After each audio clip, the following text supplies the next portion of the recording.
Buen día, mi nombre es Morán Reyes y en esta oportunidad le voy a hablar sobre lo que serían las técnicas de investigación en la dinámica de grupo. Podemos empezar diciendo que la comunicación constituye el eje central del funcionamiento de los grupos, ya que ésta facilita la interacción, la cooperación, la coordinación de actividades y la toma de decisiones entre sus integrantes. A través de intercambio de información, ideas y emociones, las personas pueden construir lo que serían relaciones, fortalecer la cohesión grupal y trabajar de manera conjunta para alcanzar objetivos comunes.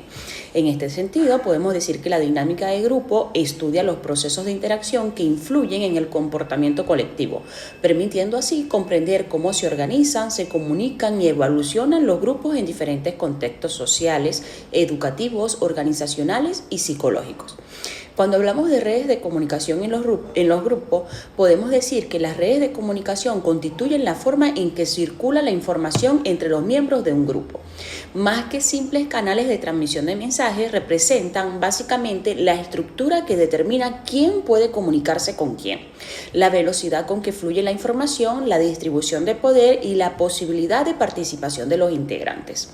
Uno de los primeros investigadores que estudió este fenómeno fue Alex Babelas en 1950, quien demostró experimentalmente que la estructura de la comunicación influye directamente sobre la eficiencia del grupo, la satisfacción de sus integrantes y la aparición de liderazgo.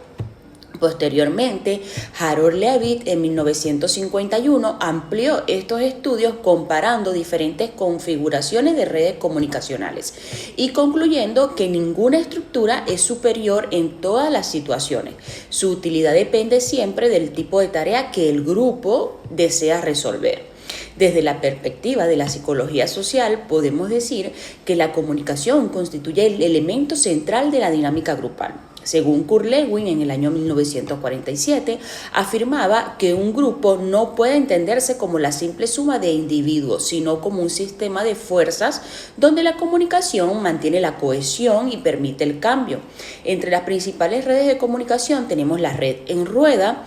En esta estructura existe un miembro central que recibe toda la información y decide cómo distribuirla. Entre sus características podemos decir que tiene alto nivel de centralización, gran rapidez para resolver tareas simples, baja participación de los miembros, también posee dependencia del líder y entre sus ventajas podemos decir que tiene mayor control, decisiones rápidas, adecuadas para emergencias. Entre sus desventajas podemos hablar que tiene baja creatividad, escasa satisfacción grupal, riesgo de sobrecarga del líder y en planteado esto podemos decir que según Lewin en el año 1951 esta red genera mayor productividad cuando las tareas son rutinarias, aunque disminuye considerablemente la motivación de los integrantes. En cuanto a la red en cadena, podemos decir que cada miembro se comunica únicamente con las personas ubicadas antes o después de él. Es frecuente en organizaciones militares, instituciones burocráticas, estructuras jerárquicas y su principal ventaja es el control de la información, aunque suele producir distorsiones del mensaje conforme este avanza. En cuanto a la red en Y, representa una combinación entre la cadena y la rueda. Existe un líder principal, pero algunos miembros tienen acceso privilegiado a la información. Genera desigualdad en la participación y suele aparecer en organizaciones medianamente jerarquizadas. En cuanto a la red circular, cada integrante puede comunicarse con los dos miembros más cercanos. Esto favorece la cooperación, el intercambio de ideas, la cohesión grupal, pero sin embargo, la toma de decisiones suele ser más lenta. En cuanto a la red complementaria, la red completamente conectada, que es todos los canales, se puede decir que todos pueden comunicarse libremente. Es considerada la estructura más democrática y favorece lo que sería la creatividad, la innovación, la resolución de problemas complejos, satisfacción grupal y en cuanto a su limitación consiste en que requiere más tiempo y puede generar exceso de información. Actualmente, ningún autor sostiene que hay una única red inicial o ideal, Johnson y Johnson en el 2017 señalan que las redes altamente centralizadas son útiles cuando la prioridad es la rapidez, mientras que las redes abiertas favorecen el aprendizaje colaborativo y la resolución de problemas complejos. En cuanto a los equipos interdisciplinarios actuales, salud, psicología, educación y empresa, predominan estructuras más horizontales debido a que favorecen la inteligencia colectiva, distintos modelos de comunicación y sus aplicaciones. La comunicación es uno de los procesos fundamentales en la dinámica de grupo, ya que permite el intercambio de información, la construcción de relaciones y relaciones interpersonales y la coordinación de acciones y la toma de decisiones colectivas. Muchos actores o diversos actores han desarrollado modelos que explican la comunicación desde perspectivas diferentes. Mientras los primeros enfoques entendían que la comunicación la entendían como una simple transmisión de información. Los modelos contemporáneos la consideran un proceso dinámico circular influido por factores psicológicos, culturales y sociales. En cuanto a los modelos, podemos hablar del modelo lineal de Shannon y Weber en 1949. Este modelo de comunicación desarrollado por Shannon y Warren Weber en 1949 constituye uno de los primeros intentos científicos para explicar el proceso comunicativo. Fue diseñado originalmente para optimizar la transmisión de señales telefónicas y telegráficas, pero posteriormente fue adaptado al estudio de la comunicación humana. Componentes del modelo según componente, esta comunicación está integrada por los siguientes elementos: fuente de información que genera la idea o el contenido que se desea transmitir. Emisor o transmisor convierte la información en un mensaje comprensible.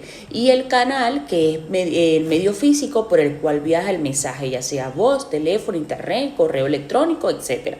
También existe un receptor, que es el que recibe y decodifica el mensaje, y el destino, que es la persona o grupo que finalmente llega a la información. También está el ruido, que es cualquier interferencia que altere o dificulte la correcta transmisión del mensaje. En este modelo, la comunicación se entiende como un flujo unidireccional. El emisor transmite un mensaje y el receptor lo recibe. En cuanto a sus aplicaciones, podemos decir que este modelo lineal continúa utilizándose en diversos contextos, donde la precisión del mensaje es prioritaria. En organizaciones permite diseñar protocolos de comunicación institucional para evitar así errores en la transmisión de instrucciones.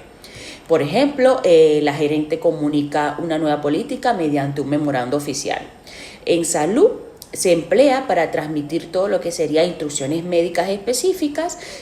Podemos decir que, por ejemplo, un cirujano explica al paciente todo lo que serían las recomendaciones postoperatorias. En cuanto a la educación, resulta útil en exposiciones magistrales donde el docente transmite información al estudiante, mientras que en los medios de comunicación es la base del funcionamiento de la radio, televisión y prensa escrita. Podemos decir que, aunque fue revolucionario para su época, este modelo presenta importantes limitaciones. No contempla la respuesta del receptor. Además de eso, considera al receptor como un sujeto pasivo, ignora emociones, cultura y contexto social, no explica la negociación de significados y por estas razones, en dinámicas de grupo, resulta insuficiente para comprender las interacciones complejas. El modelo de Lasswell, 1948, podemos decir que el politólogo estadounidense Harold Lasswell propuso un modelo centrado en el análisis de la comunicación de masa, formulado mediante 5 preguntas fundamentales: ¿quién comunica? ¿Qué comunica? ¿Por qué canal? ¿A quién? ¿Y con qué efecto? Este modelo pone énfasis en lo que sería básicamente los resultados de la comunicación, es decir, en el impacto que produce el mensaje sobre lo que serían los receptores. Entre sus componentes podemos decir que está el comunicador, el mensaje, el canal, la audiencia, el efecto, y entre sus aplicaciones podemos decir que está en cuanto a la comunicación política, permite analizar campañas electorales y discursos públicos. En cuanto a publicidad, evalúa la eficacia de campañas comerciales. En psicología social, analiza cómo determinados mensajes modifican actitudes y comportamientos. En educación para la salud, se utiliza para evaluar el impacto de campañas preventivas. Su principal fortaleza es que permite medir lo que serían los efectos de la comunicación. Sin embargo, mantiene una visión unidireccional y no considera que el receptor también interpreta, cuestiona y transforma el mensaje. En cuanto al modelo interactivo o circular de Schwann de 1954, el comunicólogo propuso un modelo que rompió con la idea de una comunicación exclusivamente unidireccional. Él planteó que toda comunicación implica un intercambio continuo entre dos personas.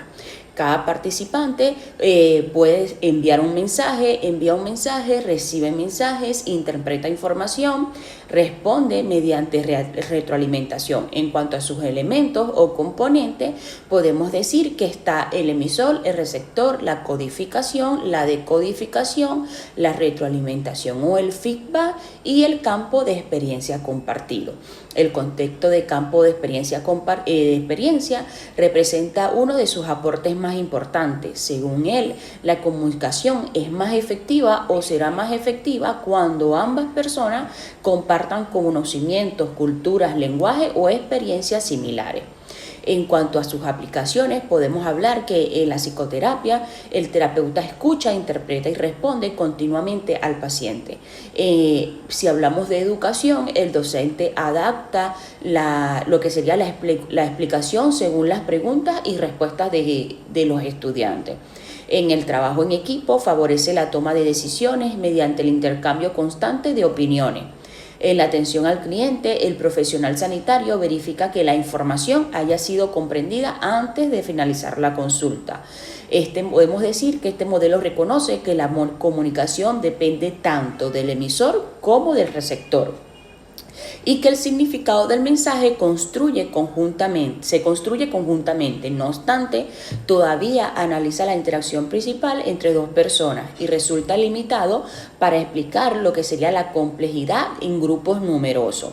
En cuanto al modelo transaccional de Barlow, este psicólogo propuso uno de los modelos más influyentes en la comunicación interpersonal. A diferencia de los anteriores, sostiene que la comunicación ocurre de manera simultánea y permanente.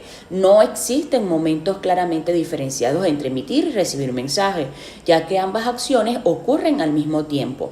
En cuanto a su característica, podemos decir que este modelo en este modelo, sus características, todos son simultáneamente emisores y receptores.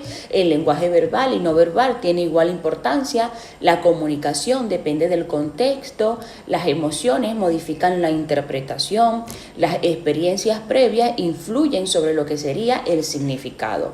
En cuanto a sus aplicaciones en la psicología clínica, el terapeuta observa simultáneamente palabras, tono de voz, silencios, posturas corporales, expresiones faciales. En cuanto a dinámica de grupo, permite comprender cómo cada intervención modifica inmediatamente la conducta de los demás integrantes.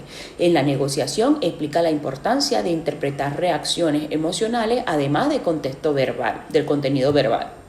En cuanto al liderazgo, ayuda al líder a reconocer cómo su comportamiento influye continuamente sobre el grupo. Actualmente es uno de los modelos más utilizados porque refleja mejor la complejidad de las relaciones humanas. Sin embargo, requiere mayor entrenamiento para analizar la comunicación, debido a la cantidad de variables que este modelo implica.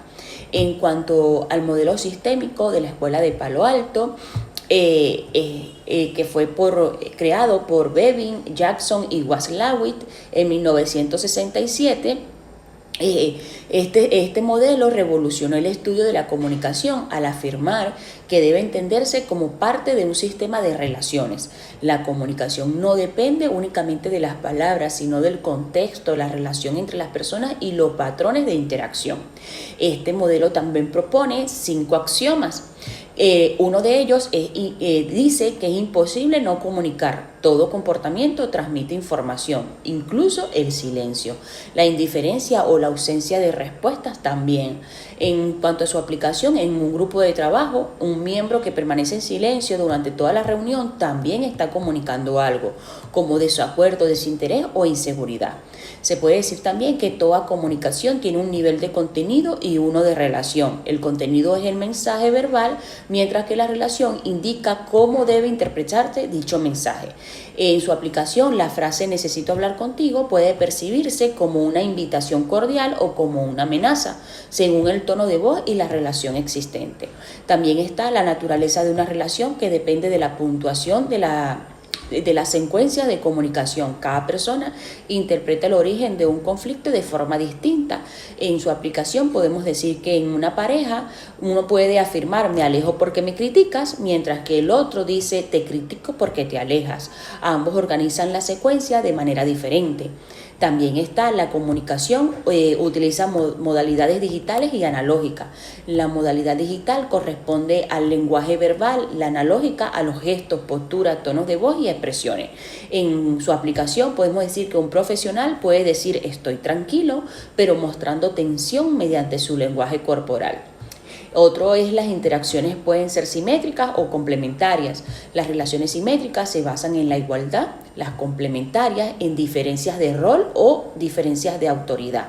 Una conversación entre colegas suele ser simétrica, mientras que la interacción entre docente y estudiante o entre médico y paciente suele ser completamente complementaria.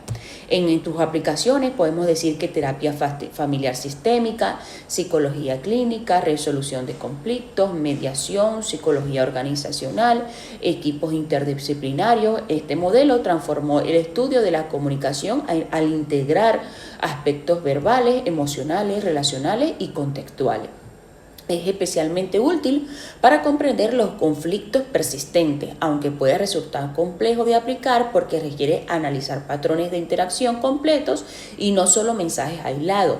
En cuanto al análisis del proceso de interacción de Bayes, este proceso de interacción fue desarrollado por el sociólogo Robert Bayes en 1950, constituyendo uno de los primeros métodos científicos para estudiar de manera sistemática las interacciones que ocurren en pequeños grupos. Bayes partió de la idea de que todo grupo desarrolla simultáneamente dos funciones esenciales: resolver una tarea y mantener relaciones interpersonales satisfactorias. Ninguna de estas funciones puede descuidarse sin afectar el desempeño grupal. Un grupo que solo se enfoca en cumplir objetivos puede deteriorar la cohesión entre sus miembros, mientras que un grupo excesivamente orientado a mantener un ambiente agradable puede perder eficacia en la consecución de sus metas. Desde esta perspectiva, Bell propuso que toda interacción puede clasificarse dentro de tres grandes áreas: el área socioemocional positiva, el área orientada a la tarea y el área socioemocional negativa o de actitudes negativas. Estas áreas permiten comprender cómo evoluciona la dinámica grupal, identificar el liderazgo, detectar conflictos y evaluar el equilibrio entre la productividad y las relaciones humanas. Bayes organizó la interacción grupal en 12 categorías sumamente importantes, distribuidas en tres grandes áreas. Esas áreas son la área socioemocional positiva. El área esta comprende todas aquellas conductas que favorecen las relaciones interpersonales, favorecen el clima grupal y promueven todo lo que sería la cohesión entre los miembros. Según Bayes, en 1950, estas conductas cumplen funciones integradoras, ya que reducen la ansiedad, incrementan la confianza y facilitan la cooperación. Esta que se usa para alcanzar lo que serían los objetivos comunes. Cuando predominan estas conductas, los integrantes suelen sentirse escuchados, respetados y motivados para participar activamente. En su categoría número 1 podemos decir que está a demostrar solidaridad.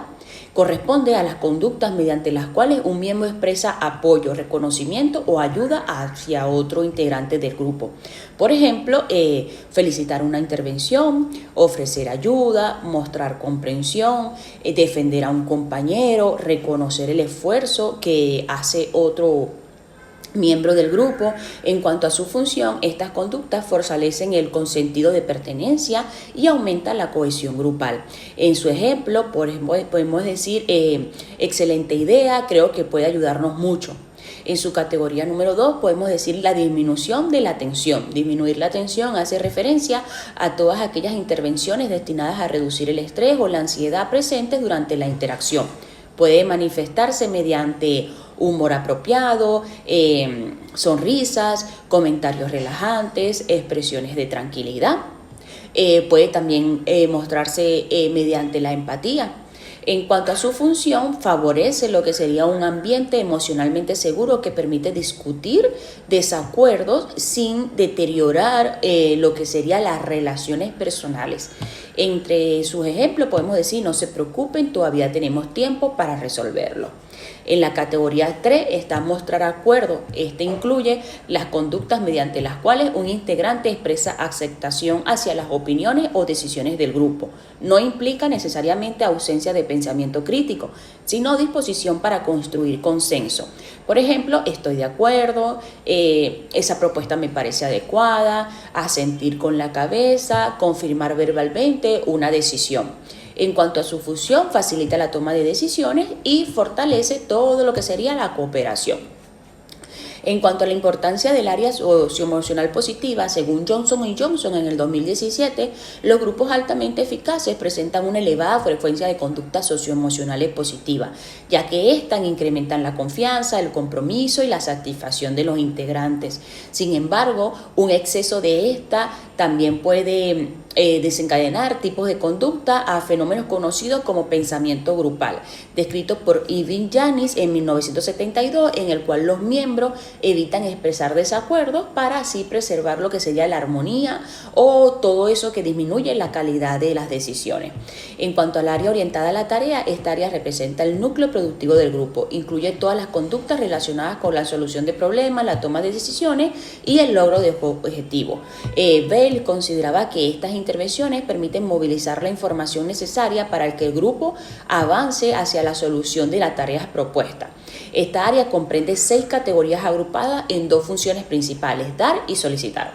En la categoría 4 podemos decir que dar sugerencias consiste en proponer acciones, estrategias o alternativas para resolver un problema. Ejemplo, podríamos dividir el trabajo, propongo comenzar con este punto, sería mejor entrevistar primero a los participantes. En cuanto a su función, podemos decir que esta estimula la planificación y la organización del trabajo grupal. En cuanto a la categoría 5, expresar opiniones, incluye interpretaciones, evaluaciones y juicios personales. Ejemplo, podemos decir: creo que esta estrategia sería más efectiva, en mi experiencia esa opción representa riesgo. En su función podemos decir que favorece el análisis crítico y el intercambio de perspectiva. En la categoría 6 tenemos proporcionar información, corresponde a lo que sería la transmisión de datos, hechos o conocimientos objetivos. Ejemplo, presentar estadísticas, explicar conceptos, compartir resultados de investigaciones. En cuanto a su función, sustenta todo lo que serían las decisiones del grupo con evidencia y conocimiento. En cuanto a la categoría 7, solicitar información, el participante formula preguntas para obtener datos adicionales. Ejemplo, ¿cuántos participantes tendremos? También puede ser cuál fue el resultado del estudio.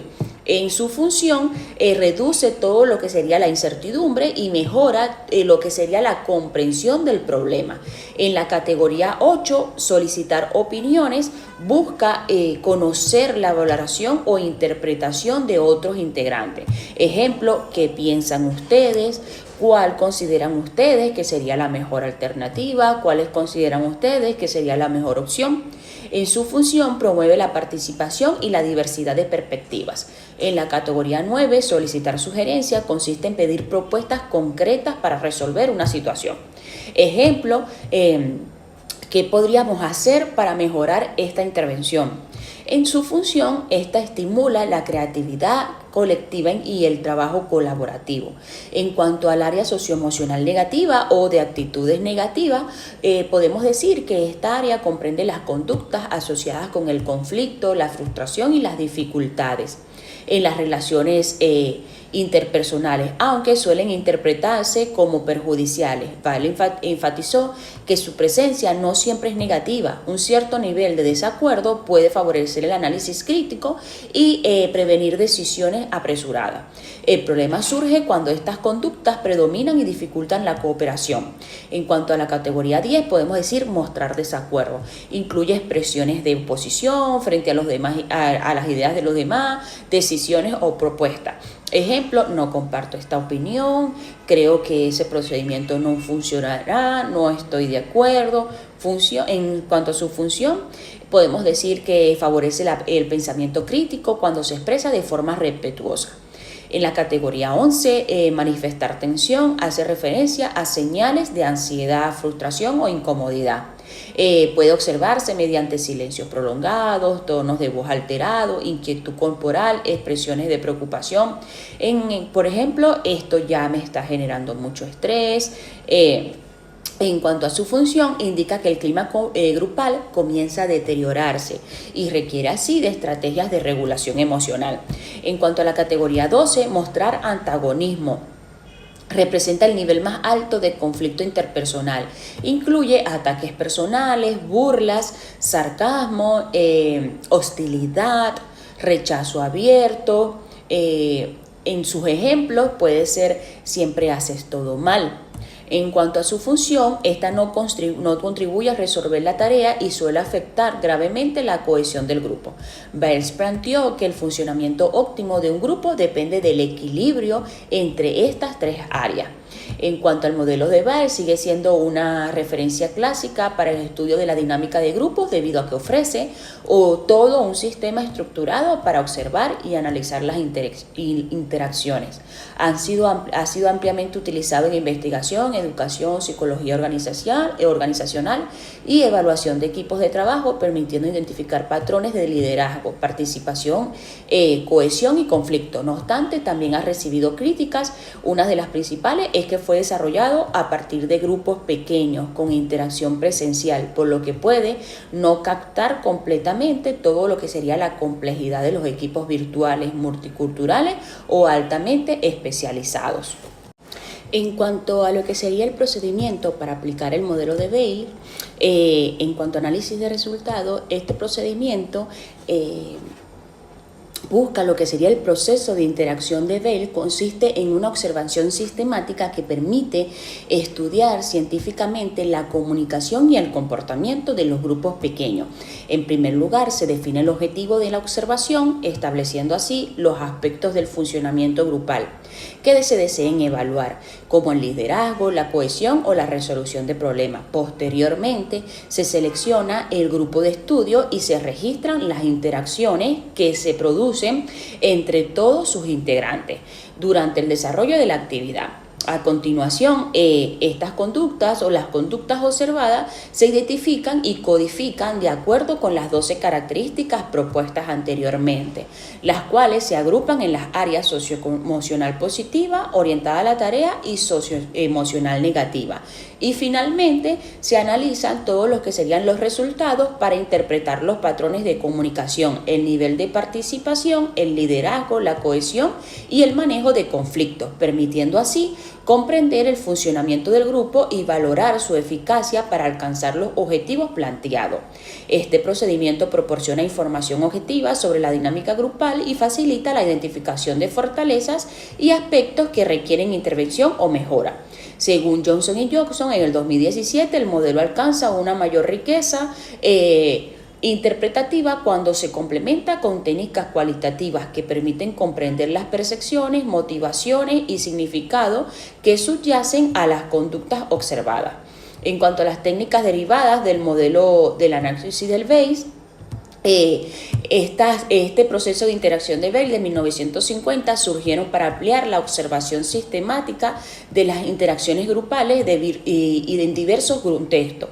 Entre las principales se encuentra la observación estructurada, que registra objetivamente las conductas comunicativas, el análisis de reuniones utilizando para evaluar la comunicación y el desempeño del grupo, la evaluación del liderazgo, que identifica los roles orientados a la tarea y el mantenimiento socioemocional, el desarrollo de habilidades sociales como la comunicación, la escucha activa y la resolución de conflictos, y la evaluación del trabajo colaborativo que analiza la cooperación y la participación entre los integrantes. Según Johnson y Johnson, en el 2017, estas técnicas pueden complementarse con métodos cualitativos para obtener una comprensión integral de la dinámica grupal.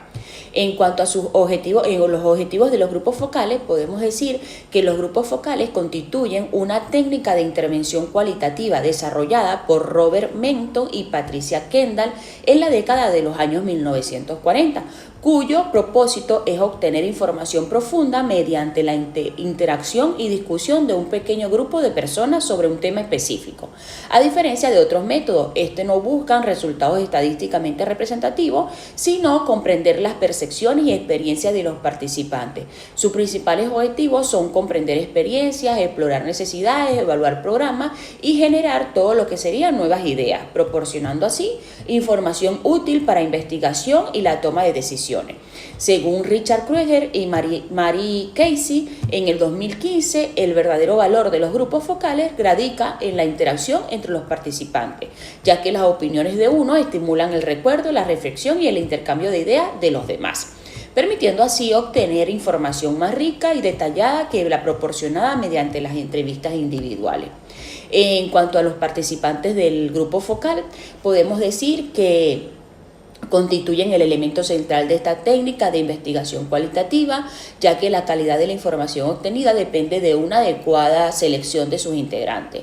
Según Richard y Mary Case, en el 2015 un grupo focal suele estar conformado por entre 6 y 10 participantes que comparten características o experiencias relacionadas con el tema de estudio, favoreciendo así lo que sería una discusión enriquecedora. Además, los participantes deben mostrar disposición para dialogar, respetar las opiniones de los demás y participar activamente. La selección generalmente se realiza mediante un muestreo intencional, priorizando así la relevancia de las experiencias sobre lo que sería la representatividad estadística. En este sentido, Morgan en 1997 señala que lo más importante es reunir personas capaces de generar una discusión profunda y significativa. En cuanto a la preparación de las preguntas de estímulo, se puede decir que en los grupos focales implica el diseño de un guión de interrogantes abiertos, flexibles y secuenciales, que faciliten la producción del discurso espontáneo y la interacción entre los participantes. Estas preguntas deben formularse de manera neutral, evitando inducir respuestas o sesgos, y estructurarse progresivamente desde temas generales hacia aspectos más específicos, con el fin así de favorecer la profundización del análisis. Según Richard Krueger, las preguntas deben estimular la reflexión, la narración de experiencias y el intercambio de significados dentro del grupo, priorizando así la comprensión del fenómeno sobre la obtención de respuestas cerradas. Su correcta formulación es clave para garantizar la riqueza del discurso y la calidad de los datos obtenidos. En cuanto a la selección del moderador, la selección del moderador es un elemento crítico en la conducción de grupos, y más que todo en la conducción de grupos focales, ya que esta figura es responsable de facilitar la discusión sin importar opiniones ni dirigir el contenido del diálogo. El moderador debe poseer habilidades de comunicación efectiva, escucha activa, manejo de dinámicas grupales, neutralidad y capacidad para gestionar todo lo que serían conflictos o silencios dentro del grupo.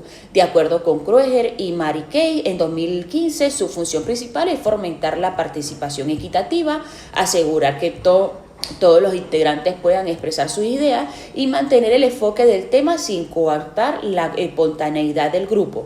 Un moderador inadecuado puede alterar significativamente la calidez y la validez de la información obtenida. En cuanto a la sección del grupo focal, es el espacio de interacción donde los participantes discuten un tema específico bajo la guía del moderador. Generalmente inicia con la presentación de los objetivos de estudio, la explicación de las normas, la participación y la obtención de consentimiento informado, y posteriormente se desarrolla la discusión a partir de las preguntas estímulo previamente diseñadas. promoviendo así la interacción entre los participantes y el intercambio de experiencia. La sección suele durar entre 60 y 120 minutos y puede ser registrada mediante audio o video para asegurar así la fidelidad de la información. El moderador interviene únicamente para facilitar la participación, profundizar temas relevantes y evitar desviaciones del objetivo central, manteniendo un clima de respeto y confianza que favorezca la expresión libre de opiniones. En cuanto a la interpretación de los resultados, en los grupos focales consiste en un proceso sistemático de análisis que busca comprender los significados, patrones y estructuras presentes en el discurso de los participantes. Este proceso incluye la transcripción de las sesiones, la codificación de la información, la categorización de ideas y el análisis sistemático de los contenidos. A diferencia de los enfoques cuantitativos, no se centra en la frecuencia de las respuestas, sino en la profundidad, coherencia y sentido de los relatos. Según Matthew y Michael Huberman, el análisis cualitativo es un proceso interactivo que implica reducción de datos, visualización de patrones y verificación de conclusiones. Este enfoque permite identificar percepciones compartidas, discrepancias, significados implícitos y dinámicas sociales que enriquecen la comprensión del fenómeno estudiado. Como conclusión, podemos decir que el estudio de la dinámica de grupos permite comprender así que la comunicación constituye lo que sería el elemento fundamental para el funcionamiento, la cohesión y la eficacia de cualquier grupo humano. Las redes de comunicación, a su vez, demuestran que la forma en que circula la información influye directamente en el liderazgo, la participación y el logro de los objetivos colectivos. Mientras que los distintos modelos de comunicación evidencian la evolución de este proceso, pasando así de concepciones lineales centradas en la transmisión del mensaje a enfoques sistémicos y transaccionales que consideran el contexto, la retroalimentación y las relaciones interpersonales como factores determinantes. En este marco, el modelo de análisis del proceso de interacción de Bell constituye una herramienta de gran valor para observar así y evaluar científicamente las interacciones grupales, al permitir identificar conductas orientadas al mantenimiento de las relaciones socioemocionales, al cumplimiento de la tarea y al manejo de los conflictos. Asimismo, los grupos focales representan una de las principales técnicas cualitativas para explorar así percepciones, experiencias y significados construidos colectivamente siempre que exista una adecuada planificación de las preguntas, una moderación imparcial y un análisis riguroso de la información obtenida. En conjunto, estos aportes teóricos y metodológicos proporcionan herramientas indispensables para la psicología, la educación, las organizaciones y las ciencias sociales, ya que favorecen la comprensión de lo que serían los procesos grupales, también fortalecen la toma de decisiones y contribuyen al diseño de intervenciones orientadas a mejorar la comunicación, la cooperación y el bienestar de los grupos. Gracias.